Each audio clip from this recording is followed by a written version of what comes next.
Harippad railway ക്രോസിൽ KSRTC bus കുടുങ്ങി. പരിസരവാസികളുടെയും bus ജീവനക്കാരുടെയും യാത്രക്കാരുടെയും സമയോചിതമായ ഇടപെടലിനെ തുടർന്നാണ് വൻ ദുരന്തം ഒഴിവായത്. ഫുട്ബോൾ പാളത്തിൽ തടഞ്ഞാണ് ബസ് കുടുങ്ങിയത്. മനീഷ് മഹിബാൽ ആലപ്പുഴയിൽ നിന്ന് വിവരങ്ങളുമായി ചേരുന്നുണ്ട്. മനീഷ്, എന്താണ് വിവരങ്ങൾ? മനീഷ്, ഈ സംഭവം ഉണ്ടാകുന്നത് ഇന്ന് വൈകിട്ട് 5:30 കോട്ടയത്തേക്ക് പോവുകയായിരുന്ന ഹരിപ്പാട് നിന്ന് കോട്ടയത്തെ ഇടത്തുവഴി കോട്ടയത്തേക്ക് പോകുമായിരുന്ന KSRTC ബസിന്റെ മുൻവശത്തെ ഫുട്ബോൾ ഡോറിന്റെ ഭാഗത്താണ് ഈ പാളത്തിൽ ബസ് തട്ടി നിന്നത്. ഉടൻ തന്നെ പുറകോശം വഴി ബസ്സിലുണ്ടായിരുന്ന 30-ലധികം ആളുകൾ ബസ്സിൽ നിന്ന് ഇറങ്ങി. അങ്ങനെ വലിയ അപകടം ഒഴിവായി. പിന്നീടാണ് അപ്പോഴും ബസ് അവിടെ തന്നെ കിടന്നു.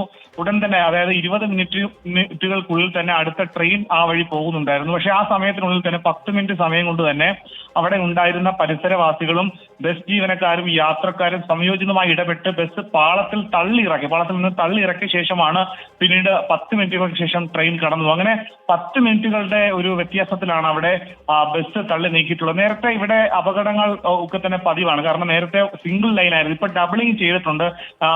ഡബിളിംഗ് ചെയ്ത സമയത്ത് ഈ ഒത്തിരി അപാകത ഉണ്ടായിട്ടുണ്ട്. റെയിൽവേ ട്രാക്ക് നിർമ്മാണത്തിൽ വലിയ അപാകത ഉണ്ടായിട്ടുണ്ടെന്നാണ് അവിടെയുള്ള യാത്രക്കാർ പറയുന്നത്. സ്കൂട്ടർ യാത്രക്കാർ, സൈക്കിളിൽ പോകുന്ന യാത്രക്കാർ, സ്കൂൾ വിദ്യാർത്ഥികളടക്കം വീണ് ഈ ട്രാക്കിൽ പതിവായി അപകടം ഉണ്ടാകുന്നുണ്ട്. പലതവണ റെയിൽവേ ഗേറ്റ് ദിവസങ്ങളോട് അടച്ചിട്ട് അവിടെ റെയിൽവേ ക്രോസിന്റെ പണികൾ ചെയ്തിട്ടും ഇത്തരത്തിൽ സുഗമമായിട്ടുള്ള യാത്ര ചെയ്യാൻ കഴിയാത്ത അവസ്ഥയാണ്. അധികാരികൾ അടിയന്തരമായി ഇടപെടണമെന്നുള്ള ആവശ്യം നേരത്തെ തന്നെ ഉണ്ടെന്നുണ്ടെങ്കിലും ഡബിളിങ്ങിലുള്ള അപാകതയാണ് ഇത്തരത്തിൽ ബസ്സുകളടക്കം കടന്നു പോകുമ്പോൾ ഇങ്ങനെ തടഞ്ഞു നിൽക്കുന്ന സ്ഥിതിവിശേഷം ഉണ്ടാകുന്നത്. വലിയ അപകടമാണ് ഇന്ന് ഹരിപ്പാട് ഒഴിവായത്. റീജിത്ത്.